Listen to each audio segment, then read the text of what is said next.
کربلا صرف آنسو نہیں، اقدام کا تقاضا کرتی ہے۔ آج ہر زبان پر امام حسین علیہ السلام کا نام ہے، ہر دل ان کے غم میں روتا ہے، ہر گلی کوچہ ان کی یاد میں سیاہ لباس پہنے ہوئے۔ لیکن کیا کوئی یہ سوچتا ہے کہ کربلا صرف گریا کا میدان تھا یا قیام کا؟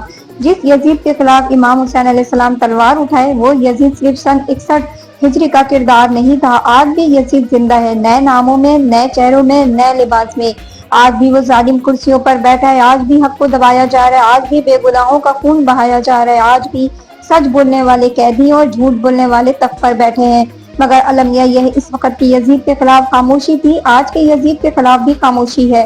یہ کیسا حسین علیہ السلام کا غم ہے کہ ہم ماضی کے ظلم پر ماتم کرتے ہیں مگر آج کے ظلم پر چپ ساتھ لیتے ہیں۔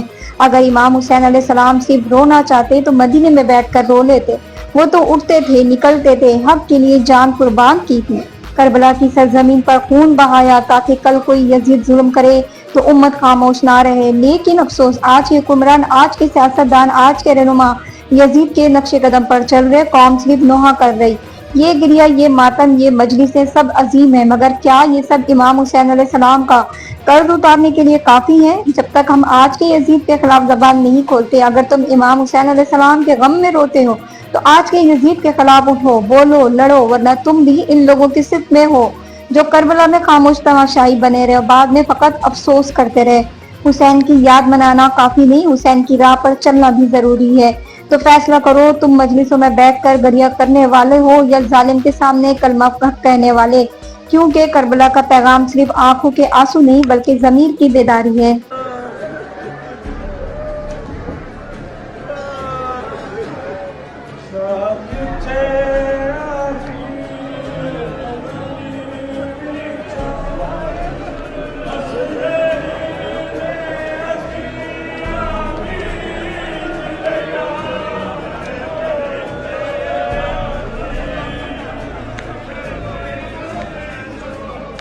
Asr